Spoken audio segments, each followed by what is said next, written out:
কিছু বুঝতে পারলেন? গলা আছে বলে না বলে চলবে না।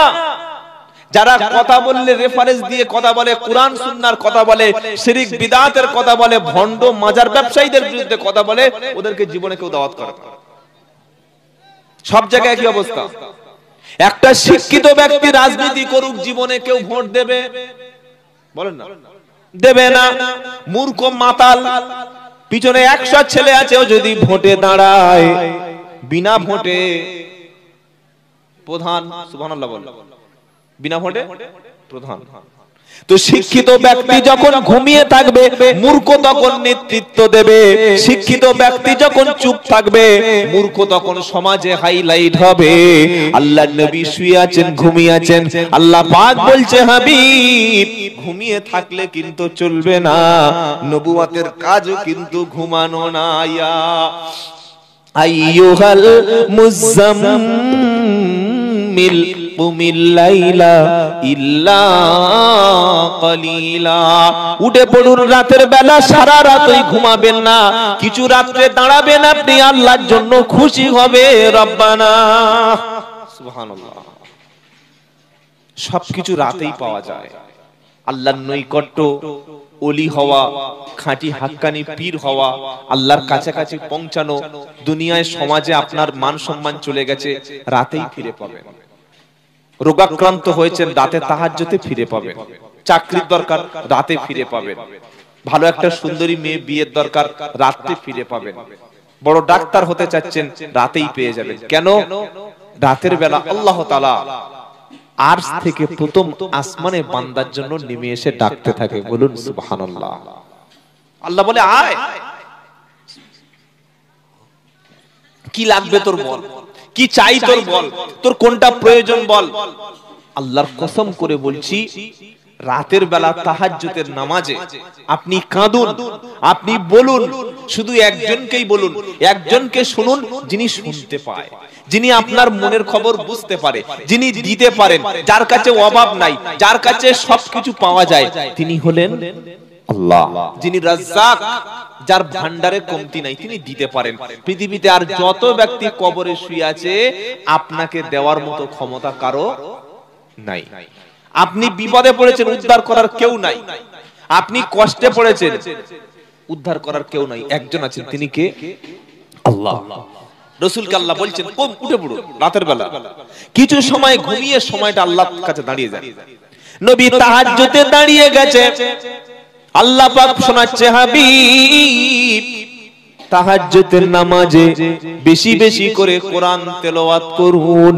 আর কোরআন যখন তেলাওয়াত করবেন, অরাতিলিল কুরআনা তারতিলা, তাসবিতের সঙ্গে ইকফা, ইজহার, ইকলাব, ইদগাম, যেখানে যেমন টান, যেখানে যেমন পড়া, সেইভাবে আপনি কোরআন তেলাওয়াত করুন। কারণ কোরআন পড়া মানে হলো আমার আল্লাহর সঙ্গে কথা বলা। জোরে বলুন সুবহানাল্লাহ। হে মুসলমান, পৃথিবীতে ভালোবাসার মানুষের সঙ্গে কথা বলতে মজা লাগে না? লাগে না? জোরে বলুন। মাথা দুই একজনের নড়ছে, আর কারো মাথা ভালো লাগে? প্রিয় মানুষটার সঙ্গে 3 বছর দেখা নাই, হঠাৎ প্রিয় মানুষটা ফোন করে বলছে, ভাই কেমন আছেন? অন্তরটা তখন ঠান্ডা হয়। হয় না? হয় না? হয়। সবচাইতে প্রিয় ব্যক্তি হলো, সবচাইতে আপনার কাছে প্রিয় হলো আপনার স্ত্রী, আপনার ছেলে, আপনার মেয়ে, বন্ধু বান্ধবী। এরা যদি কাজের ফাঁকে আপনার কাছে ফোন করে, অন্তরটা তখন ভরে যায়। আমার আল্লাহ বলছে, বান্দা সারা দিন কাজ করবি, মাঠে থাকবি, জমি চাষ করবি, ব্যবসা বাণিজ্য করবি, পড়াশোনা করবি, আমি তোকে দিনের মধ্যে 5 বার আমার সঙ্গে একটু কথা বলাবো। কথা বলার অফিস হলো মসজিদ, ওই জায়গায় আসবি, সূরা ফাতিহা যখন পড়বি, আমি আল্লাহ তোর সঙ্গে ডাইরেক্ট তখন কথা বলবো।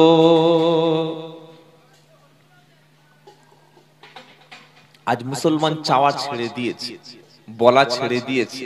যেখানে বললে সবকিছু পাওয়া যায়, সেই জায়গায় যাচ্ছে না। যার সঙ্গে কথা বললে যিনি বাঁচাতে পারেন, সেই জায়গাটাই তো ছেড়ে দিয়েছি ভাই। আসল অফিসটা ছেড়ে দিয়েছি। আপনি তৃণমূল করেন, সারাদিন তৃণমূলের ঝান্ডা নিয়ে ঘুরে সন্ধ্যাবেলা সিপিএম এর পার্টি অফিসে গিয়ে সাহায্য চাইলে মার দেবেন না দেবেন না? ঝাঁটা দিয়ে বাদ বারাক। অভিষেক ব্যানার্জি জিন্দাবাদ, মমতা ব্যানার্জি জিন্দাবাদ, মামাটি মানুষ জিন্দাবাদ, আর সন্ধ্যাবেলা এসে কার্ল মার্কসের কাছে জুতিয়ে লাভ বলবে না? সকাল থেকে সন্ধ্যা পর্যন্ত ঘুরেছে, খেয়েছে, বেরিয়েছে, একবার কি আল্লাহর অফিসে আসার ইচ্ছা হয় না? হ্যাঁ, আল্লাহর অফিস তো মসজিদ, এখানে বসুন, এখানে বলুন, শুনবেন কে? আল্লাহ। কোরআন নিয়ে বলবেন ইনশাআল্লাহ। বলেন মাঝে মাঝে মসজিদে গিয়ে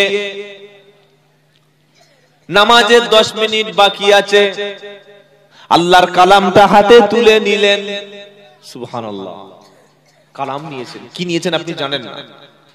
কত বড় মূল্যবান বস্তু নিয়েছেন। কুল বিফাদলিল্লাহি ওয়া বিরহমাতিহি ফাবিযালিকা ফালইফরাহু হুয়া খায়রুম মিম্মা ইয়াজমাউন। আল্লাহু আকবার। সূরা ইউনূসের 67 নম্বর আয়াতে আল্লাহ পাক শুনিয়ে দিচ্ছে, বান্দা শুনে রাখো, কুল বিফাদলিল্লাহি ওয়া বিরহমাতিহি ফাবিযালিকা ফালইফরাহু হুয়া খায়রুম মিম্মা ইয়াজমাউন। হে বিশ্ববাসী, আল্লাহর পক্ষ থেকে, তোমার রবের পক্ষ থেকে তোমার জন্য করুণা, তোমার জন্য দয়া, এটা যে পৃথিবীর সবচাইতে মূল্যবান বস্তু তুমি পেয়েছো। আল্লাহ পাক শোনাচ্ছে, হাবিব গো, তোমার রবের করুণা হলো এটা, তোমার রবের দয়া হলো এটা, যে কোরআনের মতো মূল্যবান কিতাব পেয়েছো, এজন্য তোমরা আনন্দ করো। সুবহানাল্লাহ। যে কিতাবটা পাঠাচ্ছিল পাহাড়ের উপরে, পাহাড় ঘোষণা দিয়ে বলল, রব্বানা, আপনার কিতাব আমরা বহন করতে পারবো না। লাউ আনজালনা হাদাল কুরআনা আলা জাবালিল রাআইতাহু খাশিআম মুতাসাদ্দিআম মিন খাশিয়াতিল্লাহ। 28 পারা 7 পৃষ্ঠা 7 নম্বর লাইনের 21 নম্বর আয়াত, সূরার নাম হাসার। আল্লাহ পাক শুনিয়ে দিচ্ছে, পাহাড় বলল, রব্বানা, এই কিতাবের ভর আমি গ্রহণ করতে পারবো না। আল্লাহ পাক বললেন, পাহাড় যখন সহ্য করতে পারবে না, আমি যদি কোরআনকে পাহাড়ের উপর পাঠিয়ে দিতাম, কোরআন এর তাজাল্লিতে পাহাড়টা চৌচির হয়ে যেত, পাহাড়টা ফেটে যেত, পাহাড়টা ধ্বংস হয়ে যেত। পাহাড় গ্রহণ করতে পারলো না, মানব মণ্ডলীর জন্য আমি আল্লাহ কিতাব পাঠিয়ে দিয়েছি। এই কিতাবটা মসজিদে গিয়ে হাতে করে আল্লাহর কোরআন তুলে নাও। নেওয়ার আগে তুমি একবার শয়তানের হাত থেকে তুমি আশ্রয় চেয়ে নাও।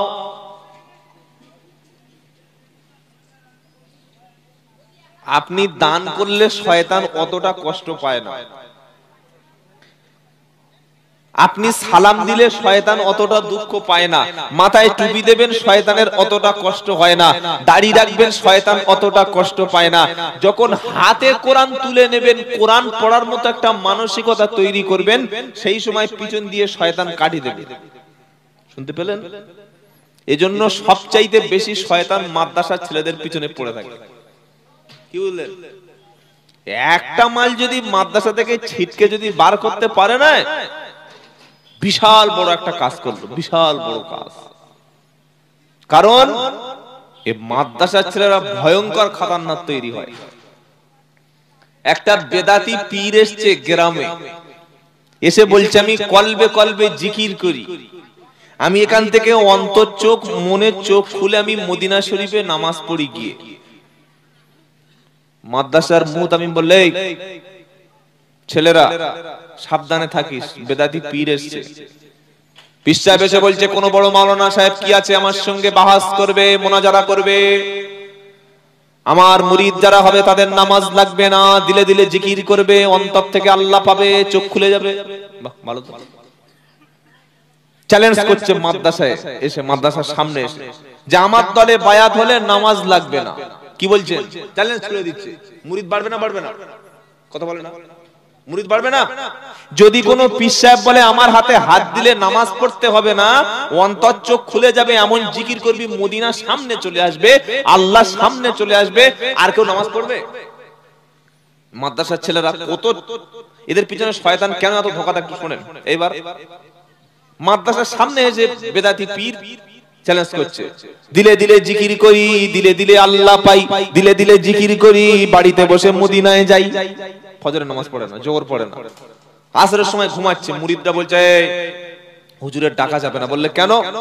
বললে ইনি এখান থেকে অন্তর চোখ খুলে গেছে, মদিনায় গেছে।